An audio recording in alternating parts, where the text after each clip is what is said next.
আল্লাহর নবী ইউনূস মাছের পেটের মধ্যে চিন্তা করলেন আমি কি বেঁচে আছি না মরে গেছি। লড়াচড়া দিলেন, দাঁড়ায় গেলেন। দাঁড়ায় যাওয়ার পরে ইউনূস আলাইহিস সালাম চিন্তা করলেন আমার রব আমার উপর বেজার হইয়া মাছের পেটের মধ্যে দিয়ে দিয়েছে, এখন আর রক্ষা নাই। তখনই দাঁড়ায় যায় ইউনূস আলাইহিস সালাম মাছের পেটের মধ্যে সিজদায় পড়ে যায় বলতে লাগলেন, মাছের পেটের মধ্যে সিজদার মধ্যে পড়ে যে ইউনূস আলাইহিস সালাম বলতে লাগলেন লা ইলাহা ইল্লা আনতা সুবহানাকা ইন্নী কুনতু মিনাজ জালিমিন। একবার জোরে বলা যাবে আল্লাহু আকবার। আল্লাহ ইউনূসকে মাছের পেটের মধ্যে দিয়ে আল্লাহ মাছের ডাক দিছে, মাছ আমার নবী ইউনূসকে তোর পেটের মধ্যে দিলাম, সাবধান হজম করবি না, আমার ইউনূসকে কষ্ট দিবি না। সুবহানাল্লাহ বলা যাবে।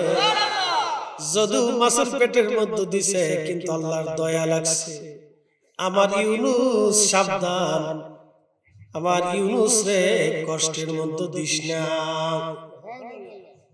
আমাদের দেশে সুদখোর ইউনূস নাকি বুঝছেন?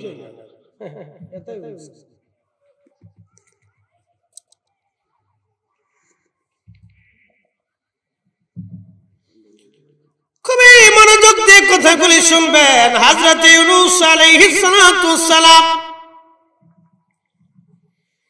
মাছের পেটের ভিতরে সিজদার মধ্যে পড়ে ডাক দিছে লা ইলাহা ইল্লা আনতা সুবহানাকা, আপনি ছাড়া আর কোনো ইলাহা নাই, আপনি ছাড়া আর কোনো রব নাই, আপনি ছাড়া আর কোনো মালিক নাই, আপনি পবিত্র। একবার জোরে বলেন আল্লাহু আকবার। আল্লাহ কি পাক, জোরে বলেন আল্লাহ কি, জোরে বলেন আল্লাহ কি, জোরে বলেন আল্লাহ কি। সুদের টাকা কি, জোরে বলেন না পাক, জোরে বলেন সুদের টাকা কি, ঘুষের টাকা কি। আল্লাহর দুনিয়াতে যত হারাম আছে সব না পাক, এই জন্য আল্লাহ নিজে পাক, এই জন্য না পাককে আল্লাহ গ্রহণ করে না। এটা মনে রাখবেন। সে যেই হোক, আপনার বাপ হলে হবে, আপনার সত্য গোষ্ঠী হলে হবে, সবার জন্য একই মাসালা। মাসালা আবার ঘুরে দিন না কিন্তু বিপদ আছে। সবার জন্য একই মাসালা, খুব মনোযোগ দিবেন। হযরত ইউনূস আলাইহিস সালাতু ওয়াস সালাম মাছের পেটের মধ্যে আল্লাহকে ডাক দিলেন লা ইলাহা ইল্লা আনতা সুবহানাকা, আল্লাহ তুমি ছাড়া আর কোনো ইলাহ নাই, তুমি ছাড়া আর কোনো রব নাই, তুমি পবিত্র। একবার জোরে বলেন আল্লাহু আকবার। কোরআন পড়াতে আল্লাহ বললেন শারীকা লাহু ওয়া বিযালিকা উমিরতু ওয়া আনা আউয়ালুল মুসলিমিন।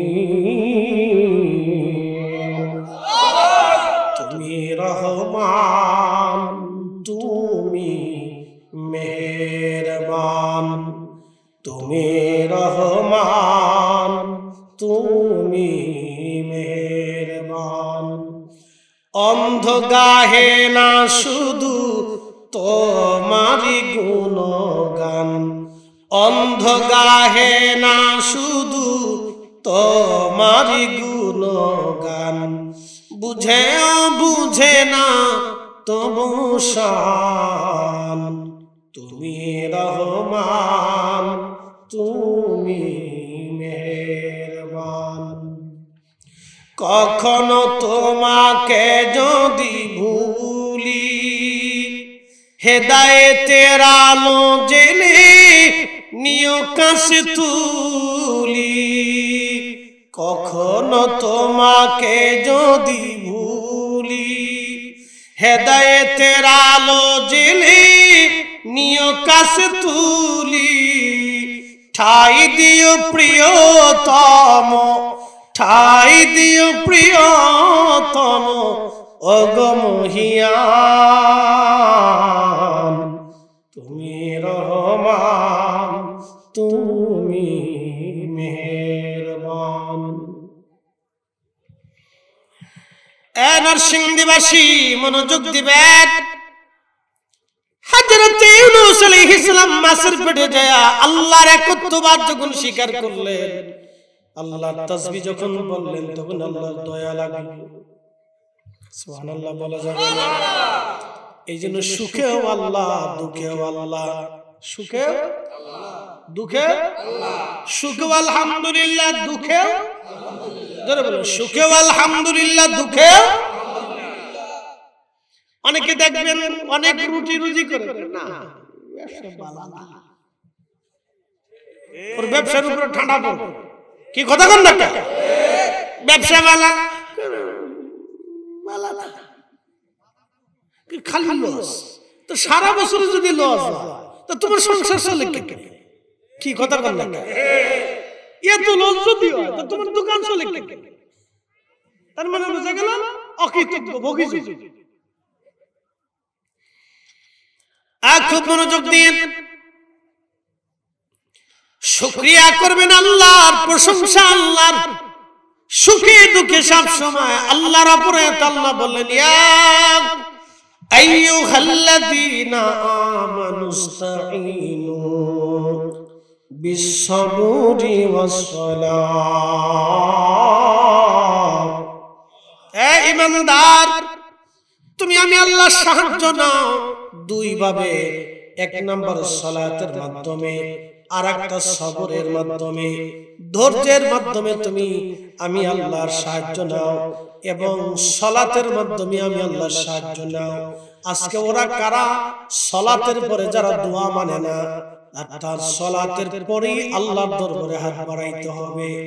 নামাজ পড়িয়া কঠিন বিপদের মধ্যে পড়ে গেছেন আপনি, মুসিবতে পড়ে গেছেন, আপনার বিপদ, চারপাশে বিপদ, বিপদের মধ্যে পড়ে গেছেন, তখনই সালাতের মধ্যে দাঁড়ায় যাবেন। দাঁড়ায় যাইয়া আপনি যখন আল্লাহর দরবারে হাত বাড়াবেন, তখনই আল্লাহর পক্ষ থেকে সাহায্য নাজিল হবে। একবার জোরে বলা যাবে আল্লাহু আকবার। ইউনূস আলাইহিস সালাম সিজদা দিয়েছে কাকে? আল্লাহকে। কোন জায়গায়? মাছের পেটে। মাছের পেটের মধ্যে সিজদা দিয়েছে। সিজদা দিয়ে আল্লাহর বরত্ব স্বীকার করছে, আল্লাহ তুমিই সেরা। একসাথে বলবেন আল্লাহু আকবার। সারেন্ডার করছে কার কাছে? আল্লাহর কাছে। কার কাছে? আল্লাহর কাছে সারেন্ডার করে আল্লাহ তুমি সেরা। আল্লাহর নবী বললেন, যদি ইউনূস ওই সময় মাছের পেটের মধ্যে আল্লাহর কাছে সারেন্ডার না করতেন, তাহলে কিয়ামত পর্যন্ত তাকে মাছের পেটের ভিতরে থাকতে হতো। আল্লাহ কখনো তাকে বের করতেন না, কিয়ামত পর্যন্ত মাছের পেটের মধ্যে তাকে থাকতে হতো। তিনি সারেন্ডার করলেন। এই জন্য কঠিন বিপদে সালাতে দাঁড়াইয়া, নামাজ শেষ করাইয়া সারেন্ডার কার কাছে? হ্যাঁ, জোরে বলেন, জোরে জোরে জোরে জোরে। এখন নামাজের পরে দোয়া মানে না কারা? আল্লাহ মানে না। বুঝছে হুজুরে মাতালে কইছে কি? নামাজের পরে যারা দোয়া মানে না, তাহলে বুঝলাম তারা কোরআনও মানে না। কি কথা কর না কেন? কোরআনের আইনে, আল্লাহর আইনে আল্লাহ বলতেছেন সালাতের মাধ্যমে সাহায্য নাও। এই জন্য পৃথিবীর যত বড় বড় ইমাম আছেন, তারা নামাজের মাধ্যমে সাহায্য নিতেন। ইমাম আহমদ ইবনে হাম্বল একাধারে 4 বছর তিনি জেল খেটেছেন। 4 বছর উনাকে জালিম শাসক, তৎকালীন খলিফা জেলখানার মধ্যে পিটাইতো। প্রত্যেক দিন জেলখানা থেকে বের করে ওনাকে 10টা করে চাবুক মারা হতো। চাবুকের আঘাতে আঘাতে ওনার পিঠের মধ্যে বাবাজি গোশত পচে গেল। ওনার কোনো ওষুধ দেয়া হতো না, জেলখানার মধ্যে কোনো ওষুধ দিত না। প্রত্যেক দিন 10টা করে চাবুক মারা হতো।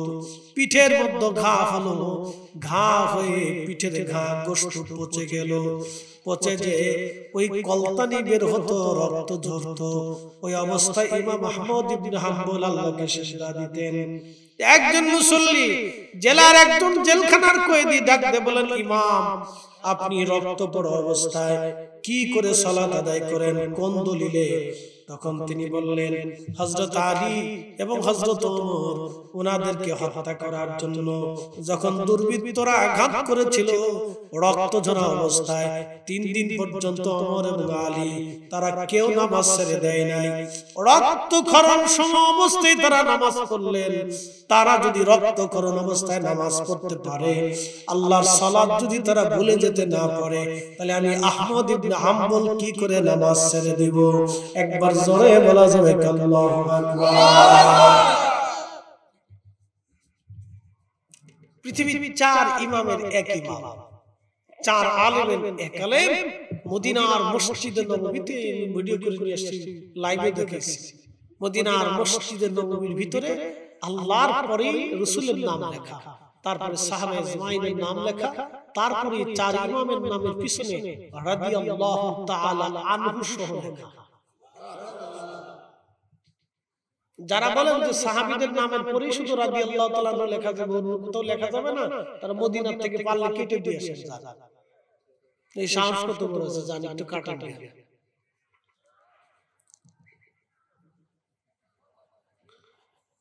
নরসিংদীবাসী মনোযোগ দিবেন।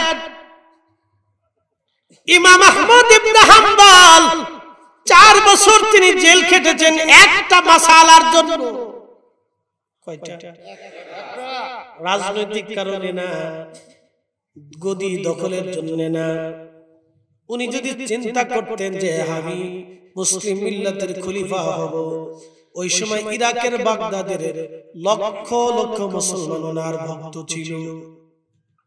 উনি যদি শুধু বলতেন ও মুসলমান তোমরা গদি দখল করো, এই খলিফাকে বিতাড়িত করে দাও, লক্ষ লক্ষ মুসলমান জিহাদে ঝাঁপায় পড়তো।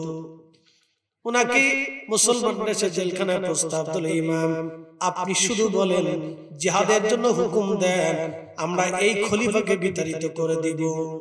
ইমাম আহমদ ইবনে হাম্বল বললেন না, আমি ফিতনা ছড়াইতে চাই না, আমি চাই না কোনো মায়ের কোল খালি হয়ে যাক, আমি চাই না কোনো বোন তার স্বামী হারাক, আমি চাই না কোনো বাবা তার সন্তান হারাক, আমি চাই না কোনো সন্তান তার বাবা হারাক। 4টা বছর পিঠের চামড়া উঠে ফেলা হলো না, গন্ধ ছড়িয়ে গেল, গোশতগুলি পচে গেল।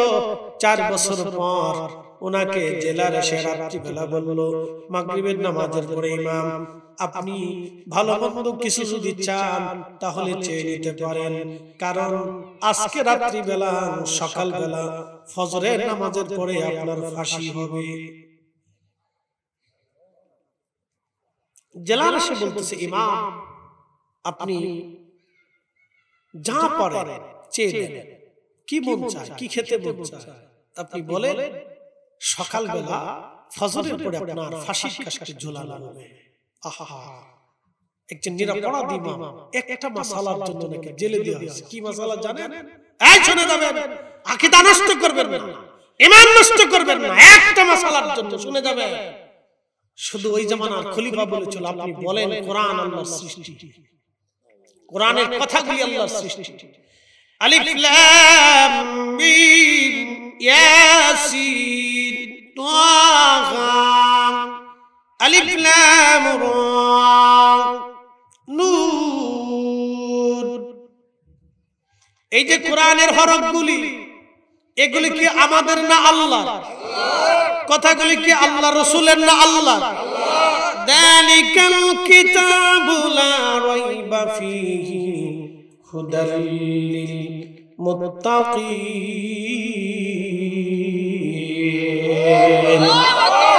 কথাগুলি কি আমাদের না আল্লাহ? তো খলিফা বলতেছে বলেন এই কোরআনের কথাগুলি সৃষ্টি। আচ্ছা আপনারা বলেন আল্লাহ কি সৃষ্টি না স্রষ্টা? তো স্রষ্টার জবানের কালাম কি সৃষ্টি হয় না কালাম হয়? যারা বলেন অনেক পুরো আকীদার মাসালা। খলিফা বলতেছে আপনি বলেন কোরআনের কালাম যে কথাগুলি আল্লাহর সৃষ্টি।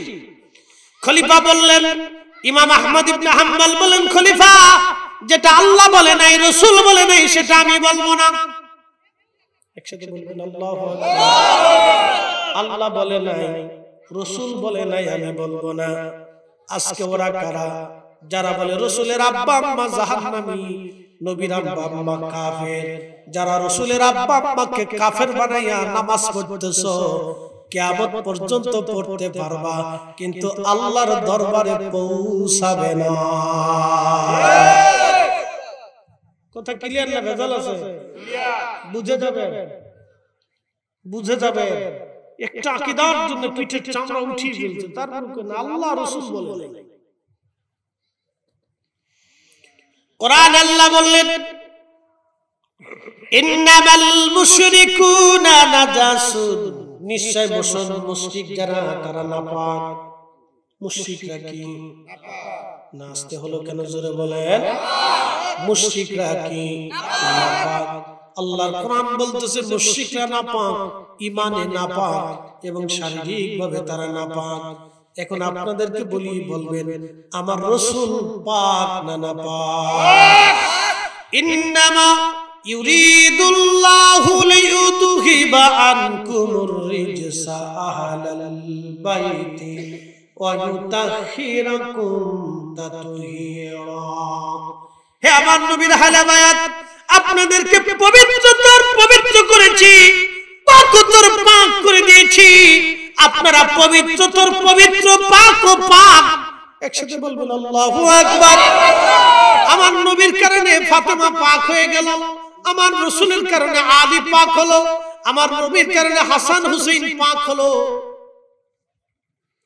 এই হাসানি হুসাইনের মাধ্যমে এই রক্তধারা অনুযায়ী জমিনে আল্লাহ একজন সন্তান পাঠাবে। এই সন্তানের নাম হবে মুহাম্মদ, বাবার নাম আব্দুল্লাহ হবে, তার পরিচয় হবে ইমাম মাহদী নামে। একসাথে হলো না? যদি বলেন তাহলে রক্ত কত পাক, তাহলে রক্ত কত পাক। তাহলে আপনি বুঝে যান আল্লাহ রাসূল যে রেহেমে ছিল সেই রেহেম পাক। রেহেম কি বুঝেন না? আল্লাহ রাসূল যে রেহেমে ছিলেন, মায়ের পেটে ছিলেন, ওই মায়ের পেট কি পাক না নাপাক? যারা বলেন আল্লাহ রাসূল যে বাবার সুলবে ছিলেন, নূরে মুহাম্মদী হযরত আব্দুল্লাহ, পাক না নাপাক? তাহলে তারা কি মুশরিক হতে পারে? কাফের হতে পারে? লা হাওলা ওয়ালা কুওয়াতা ইল্লা বিল্লাহ। এটা আমাদের দেশে বুকে হাত দিতে নামাজ পড়ে ওদের আকীদা। বুকে হাত দিতে নামাজ পড়ে আছে না? আছে। বাংলাদেশে আরবেরটা না, আরবেরটা শাফিঈ মাযহাব, তারাই এই আকীদা পছন্দ করে না।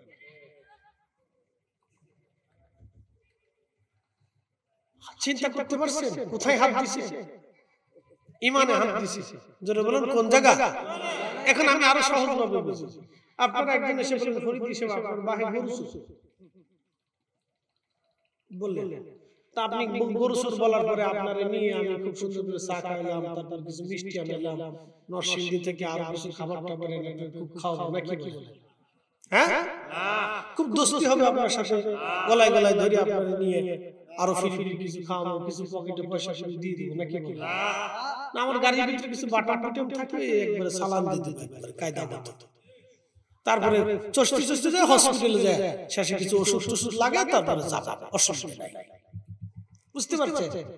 আমার বাপের বেলা যদি আমার এত কষ্ট হয়, যিনি রাহমাতুল লিল আলামিন, যিনি সাইয়্যিদুল মুরসালিন, যিনি সাহেবে শরিয়ত, যিনি সাহেবে মেহশর, সাহেবে জান্নাত, আল্লাহর প্যারা হাবিব, তার মা বাবাকে আপনি জাহান্নামী বানিয়ে শাস্তি দিতে চাবেন, আর রাসূল আপনাকে সুমাইয়া জান্নাতে নিয়ে যাবেন, কি বলে? এই ফাজলিমি আকীদা কোথায় পাইছে? এগুলো আমার দেশে ইহুদিরা আমদানি করছে, কথা বলেন ঠিক কিনা? আর আপনারা বলেন আমরা বেদাতি, আমরা মাজার পূজারি, আমরা পীর পূজারি নাকি?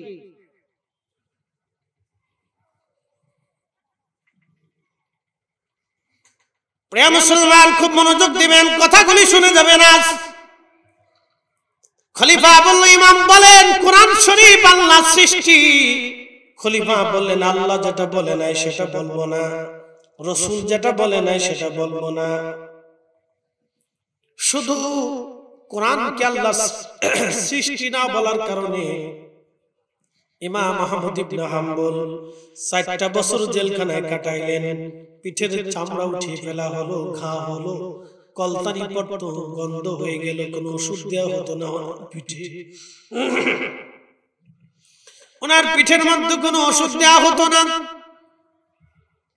4 বছর পরে ইমাম আহমদ ইবনে হাম্বলকে জেলার এসে বলল, হুজুর, ইমাম আপনি যা মন চায় বলেন, কি খেতে মন চায় বলেন, সকালবেলা ফজরের নামাজের পরে আপনার ফাঁসি হবে। ইমাম আহমদ ইবনে হাম্বল বললেন, জেলার তোমার কাছে কোনো কিছু চাওয়ার আমার নাই, আমার চাওয়ার একজন মালিক আছে। একসাথে বললেন আল্লাহু আকবার। আমার চাওয়ার একজন, আমাদের চাওয়ার একজন, জোরে বলেন। এজন্য ফাতিহা শরীফের পরে ওই মালিকের কাছে চাইতে হয়, নফলের পরে ওই মালিকের কাছে চাইতে হয়, রহমতের সময় উঠে মালিকের কাছে চাইতে হয়, ওই ফজরের নামাজের পরে ফাতিহা পড়ে ওই মালিকের কাছে চাইতে হয়। আমার হুজুর প্রত্যেক নামাজের পরে ওই মালিকের কাছে চাওয়ার জন্য আপনার হাত আসমানের দিকে উঠাইতে বলছে। কথা কোন ঠিক কি না? না আপনি উঠান না, কিছু পান না, আর খালি কিছু পাই না। তো কিছু পান না কারণ আমি পরে কিছু তো পাই, আপনি পান না কারণ আপনি চান না, এই জন্য পান না। কি কথা কোন না কেন? চাইলে সেন পাবেন, না চাইলে তো পাবেন না। চাইতে হবে তৈরি পাবেন, না চাইলে পাবেন না।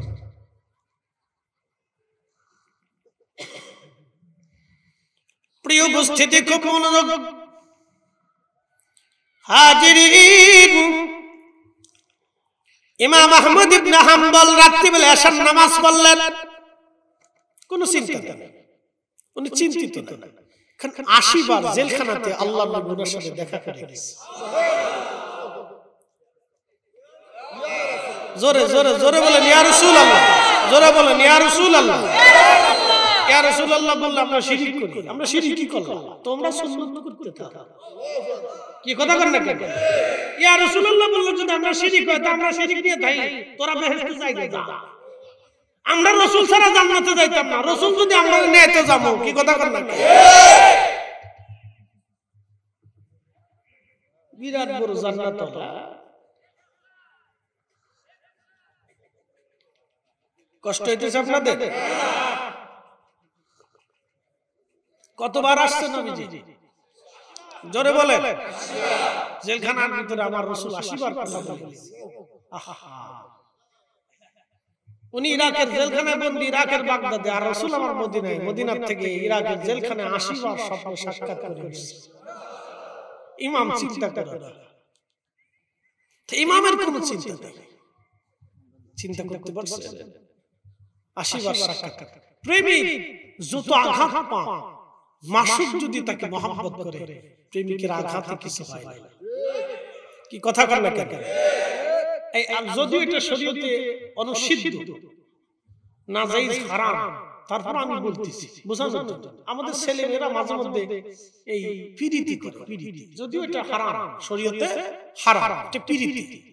তো দেখবেন ছেলে মেয়ে যখন পিরিতি করে, এই পিরিতির সময় পিরিতির এমন একটা পর্যায়ে চলে যায়, তার হৃদয়ের আকর্ষণ এত কঠিন হয় যে সেই ছেলে এবং মেয়ে বাপ ছিল না, মা ছিল না।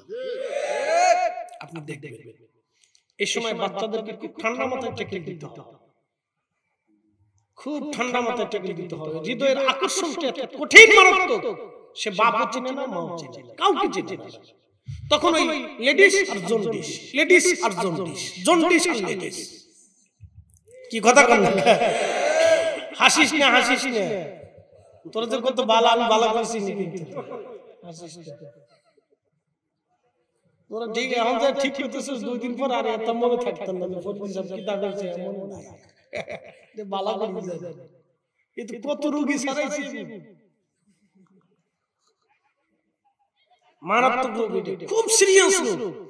এই সময় বাচ্চাদেরকে খুব ঠান্ডা মাথায় ট্যাকেল দিতে হয়। আপনি এই সময় হট হতে পারবেন না, কুল হতে হবে, ঠান্ডা মাথার মাথায় পানি ঢালতে হবে, তাহলে ও শুদ্ধ হবে না, একটা অ্যাক্সিডেন্ট করে ফেলতে পারে। আপনি এই সময়টা কঠিন সময়। ফিরিতি সারতি, ফিরিতি গলার মালা। এই সময় ছেলে মেয়েদেরকে খুব ঠান্ডা মাথায় ট্যাকেল দিতে হয়। আপনি হট হতে পারবেন না, মাথা গরম করতে পারবেন না। এই সময় খুব কেয়ারফুল ভাবে বাচ্চাদেরকে ট্যাকেল দিতে হয়, কারণ অন্তরে এমন ভাবে লালসা এসে যায় যে ওকে ছাড়া আর কিছুই বুঝে না, ওকে ছাড়া কিচ্ছু বুঝে না। এটা শোন, আমি এখানে রাখলাম, একটা ঘটনায় যাচ্ছি, আবার জায়গা মতো জেলখানায় চলে যাবো, মনে থাকবে তো? মনে করাই দিন, কারণ আমরা বক্তা মানুষ, কথার সময় কথা আসে, এটা না বললে আবার ওটা চলে যাবে, ভুলে যাবে। আমাদের দরবারে ৭১-এর ৭২-এর পিরিয়ড, স্বাধীনতার পরবর্তী বছর, ৭২-এর পিরিয়ড, স্বাধীনতার পরের বছর।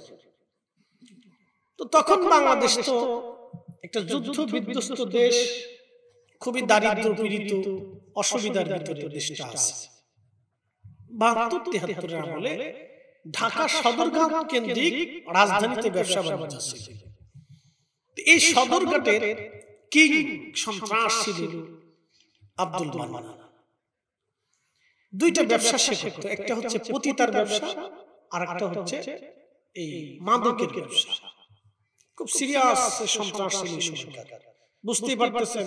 ওই সময় এই আপনার প্রশাসনিক ব্যবস্থা খুবই দুর্বল ছিল। আপনি মনে রাখবেন, যদি পুলিশকে আপনি দুর্বল করেন তাহলে দেশে চোর ডাকাত বাড়বে। আপনি ঠিক বললেও ঠিক, না ঠিক বললেও ঠিক, আপনারা না বুঝলেও আমরা বক্তারা বুঝি, কারণ রাস্তাঘাটে চলি তো আমরা জানি। তো গরু চোর, ছাগল চোর, মুরগি চোর, এরপরে ডাকাত, সন্ত্রাস, খুন খারাপ, এগুলি বাড়বে।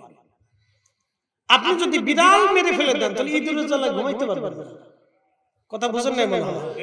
আর সারা দেশের কুত্তা যদি মেরে ফেলে দেন তাহলে শিয়ালের জ্বালায় আপনি মুরগি রাখতে পারবেন না। এই জন্য প্রশাসনকে শক্ত রাখতে হবে। দেশ চালাইতে হলে প্রশাসনকে মজবুত রাখতে হবে। যে সরকার প্রশাসনকে মজবুত না রাখবে সে সরকার ও দেশ চালাইতে ব্যর্থ হবে। চুরি ডাকাতি, রাহাজানি, খুন খারাপি দিন দিন বাড়তে থাকে। তো মনোযোগ দিয়ে, ওই সময় তো এই প্রশাসনিক দুর্বলতা স্বাধীনতার পরবর্তী এত ছিল না।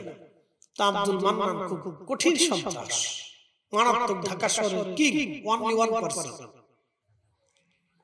তো এই সদরঘাটের এক কোণাতে এক ব্যবসায়ী ছিল, তার নাম ছিল কালু। তো বাইদা বাই কালু আমার হুজুর কেবলার কাছে এসে তরিকা গ্রহণ করে গেছে। তো কালুর দোকানে সিগারেট টিগারেট এগুলি কিনতে মাঝে মধ্যে যাইতো। তো কালু মাঝে মধ্যে কয়, মান্নান ভাই জীবনে বহুত গুনার কাজ করছেন, আপনার একটা জায়গা লয়ে যাইবেন। তো কোন জায়গায় নেই? বলে আমার ফিরের দরবার আছে, আমার ফিরের বাড়ি আপনি লয়ে যাবেন। ফিরের কথা বেশি, এটা আমার কিছু করি জীবনে আর কইলে তোর ভিডিও দিতে। তো কালু কিন্তু ফিসি ছাড়ে না, দাওয়াত ছাড়ে না। আমরা তো এখন দাওয়াত ভুলে গেছি, ওই সময় দাওয়াত ভুলতো না, দাওয়াত ছাড়ে না। কালু বলতেছে, আব্দুল মান্নান ভাই চলেন। আরেকদিন বলছে, মাঝে মধ্যে বলে মান্নান ভাই চলেন। একদিন বলতেছে, বেটা কালু বারবার দাওয়াত দিস, তোর পীরের বাড়ি গেলে কি মদ খাওয়া যাবে? না, তা খাওয়া যাবে না। তাহলে তোর পীরের বাড়ি যাইতে হবে, এটা তো মদের পাগল আর নারীর পাগল। তো হঠাৎ করে বেশ কিছুদিন পরে একদিন ঝিমাইতে সিগারেট দিছে। আব্দুল মান্নান কালুরে বলতেছে, কালুরে তোর ফিরের বাড়ি কি আমার নিবি? আপনার তো বারবার দাওয়াত দিই, আপনি খালি ধমক দেন।